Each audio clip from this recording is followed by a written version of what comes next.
Ladies and gentlemen, welcome back to the Chip Over the Top Rugby podcast. I hope you have missed me. I have missed you.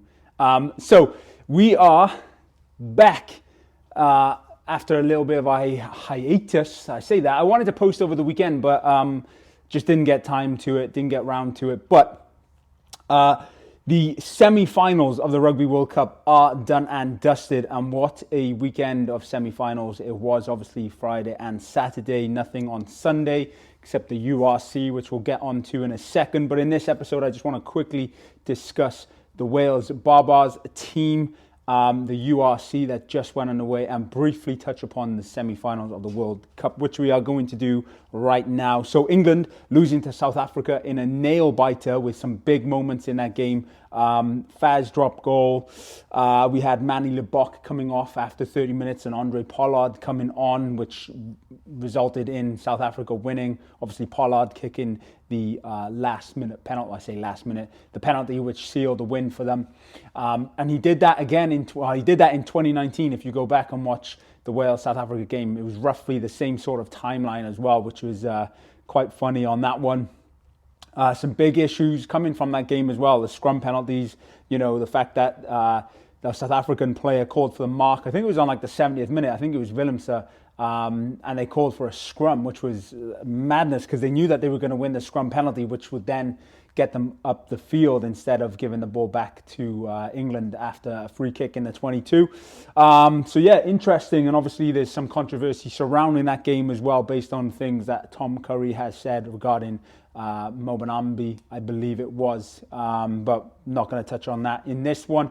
And then in the Friday game, New Zealand just putting on a masterclass and just showing why they're still one of the best teams in the world, beating, it was uninspired Argentina really, 44 points to 6, obviously touching on England, South Africa, that was 1 point game, 15 points to 16. I was watching that in the sauna, and that is kind of why I didn't upload anything, because I was melting away. But obviously the finals this weekend, New Zealand v South Africa, and then third place playoff between England and Argentina. So now, with that being said, the semi-finals done. We're going to move. I will upload a video regarding the finals, but I want to switch attention now and focus back on Wales. We have a very busy period coming up. The URC got underway this past weekend, and obviously in 2 weeks' time, Wales take on the Barbars, which is going to be absolutely insane because the Barbars have just announced a couple more players that are coming over from the Fijian Drua side to already back up a stacked Barbarians team, which we'll touch upon in a second. But for me personally, I've had to switch from Peacock Rugby now, where obviously the World Cup is coming out of the way. In America, Rugby Network is showing the English Premiership for free. But unfortunately, if I want to watch the URC without faffing around with VPNs and whatnot, I have to get Flow Rugby. But that is quite pricey, so I'm undecided yet. I think I can still get away with just using the VPN and doing it that way. But such a shame that it's under paywall. I wish it wasn't, because it would bring up the viewership in America massively.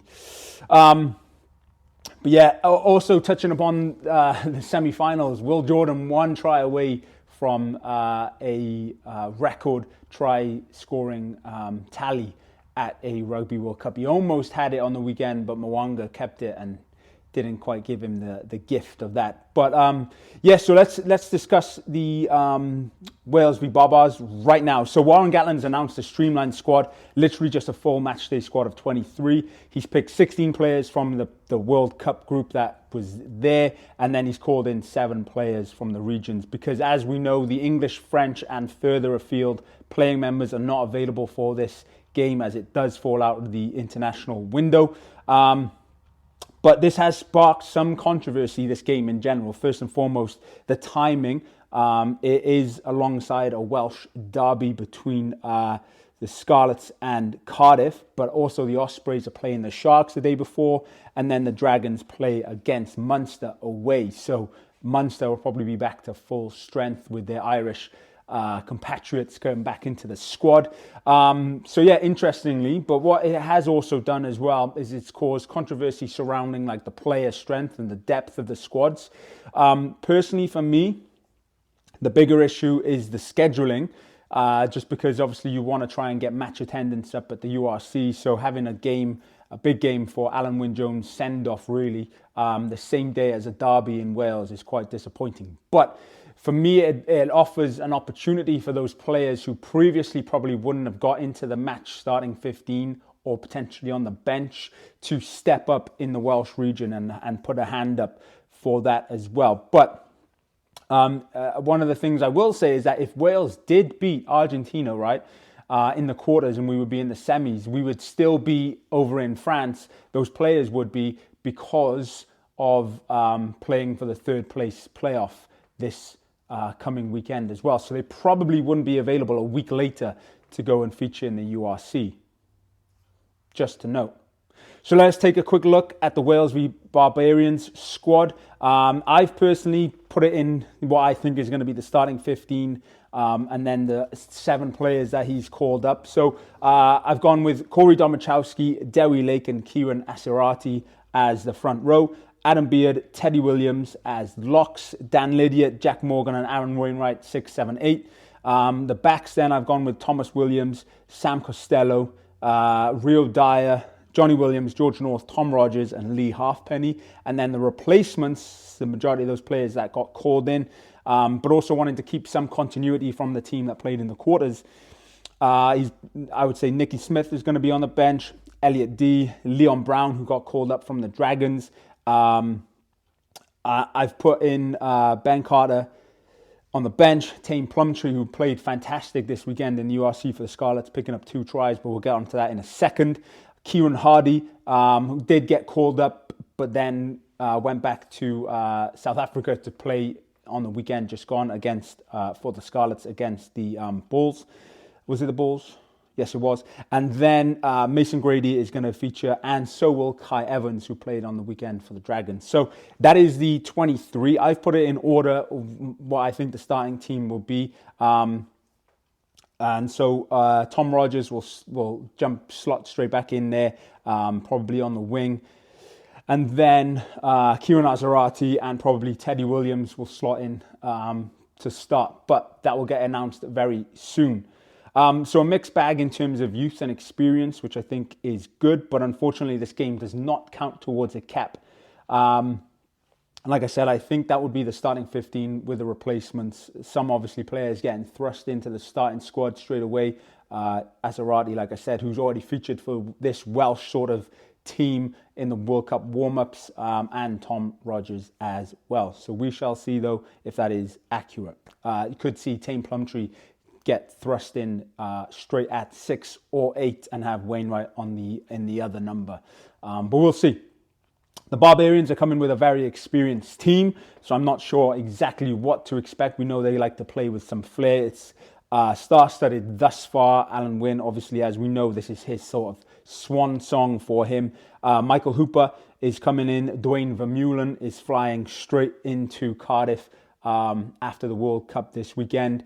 And Pablo Matera, the Argentinian back row. And like I said, we just found out that some Fijian Drua players are coming in as well. Not entirely sure what the makeup of the rest of the squad will look like, but we'll get to that eventually when that gets announced. So moving on, this past weekend, the URC got underway, which is great as we can start to see the future cogs of Welsh rugby in action. And like I said, this will give some players the experience and opportunity to get some valuable game time under their belt without the Welsh stars being in those squads.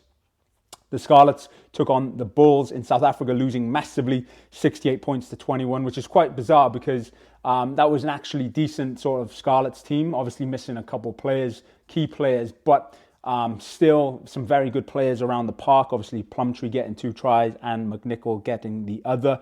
So the Scarlets team was Johnny McNichol, Tom Rogers, Joe Roberts, Jonathan Davis, who was captain. Josh McLeod was supposed to be captain, but he didn't pass fitness. So out of those, they have all played for Wales, right?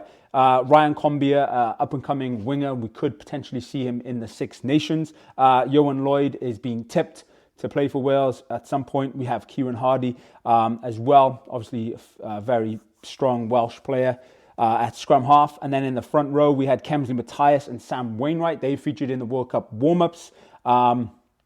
and Sean Evans making up the hooker position. Alex Craig, Sam Luisi obviously played for Tonga, and then Tane Plumtree, Dan Davis, and Ben Williams. Replacements: Isaac Young, Steph Thomas, Wyn Jones, Dak Price, Carwyn Tuipulotu, who has been tipped for Wales at some point, Archie Hughes, the under-20, Charlie Titcomb, and Ioan Nicholas.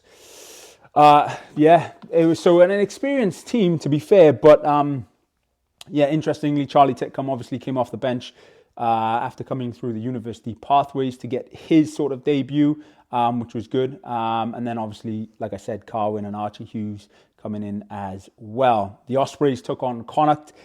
They lost 34 points to 26, quite disappointingly for them. Connacht just insane in the first half. If you watched that game, they were just all over the park. The Ospreys, again, kind of a mixed bag of youth and experience coming through. Giles, Morgan Williams, Ratti, and Davis getting the tries there. Max Nagy was the fullback. Luke Morgan on the wing. Owen Watkins and Kieran Williams both featured for Wales. At centre, Keelan Giles, Owen Williams at the 10. Ruben Morgan Williams at 9. Forwards, Gavin Phillips, Ethan Lewis, Tom Botha, Rhys Davis, obviously, who has featured for Wales in the World Cup warm-ups. Will Griffiths, James Ratti, who was the former Blues player, has gone over to, I say Blues, Cardiff player, got transferred over to the Ospreys. Tipperick was captain, making his 200th appearance for the region, which was pretty cool. And Morgan Morris at 8. Lewis Lloyd, Rhys Henry, Ben Warren, Hugh Sutton, Harry Deeves, Luke Davis, Jack Walsh, and Dom Morris off the bench. Again, a very balanced squad. Just couldn't get it done. Opening weekend of the URC was not in favour of the Welsh regions. Cardiff taking on Benetton, losing by 1 point with a very clear and dangerous red card right at the death, which allowed Umaga to seal the victory with a nice penalty kick from about 45 out. Cardiff featuring Cam Winnett at fullback, Owen Lane, Lilo Halaholo, which put pen to paper recently to secure his extension there, which was great. Theo Cabango, Tinis Dabia, Bevan, and then forwards, Rhys Carey, Luke Belcher, Kieran Asarati, Lewis Hughes, Williams, Alex Mann, Ellis Jenkins, and Seb Davis. On the bench, Daniels Reynolds, who got transferred over from the Dragons, I believe. Parker, Thornton, De La Rua, which is the under-20 Welsh player. Aubrey, Robson, and Millard. So not very experienced depth there for Cardiff, with a lot of their players obviously taking time off after the World Cup campaign. But yeah, as I said, good opportunity for players to step up and come through the ranks. So time will tell. This was obviously the first weekend of the URC getting underway. So we will see what happens moving forward with the squads. And then the Dragons, who haven't won a game in the year, could have beaten Edinburgh 22. They lost 22 points to 17 at home, which was pretty disappointing. Tompkinson, the outside centre, and Baldwin, the winger, scoring early, and Kai Evans obviously kicking the points. But a late fight back from Edinburgh, and they, through the boot of Healy, 5 penalties, and they lost, unfortunately. But yeah, the Dragons had Kai Evans, Rodrigo Martinez, and Corey Baldwin making their debut for their club, but missing several key players. Rio Dyer, Tane Basham, for example. And then, disappointing, but there we go. I think moving forward, the URC is going to be very interesting to watch, but time will tell. So that is the sort of roundup, the Wales v Barbars we're going to touch upon in the future. The URC round 2 coming up this weekend. And of course, we're going to make more content just on the World Cup as well. Make sure you hit like for more videos, subscribe for more. Diolch yn fawr. Thank you very much. This is the URC round 1 review for the Welsh teams, but also the Wales v Barbars. Peace.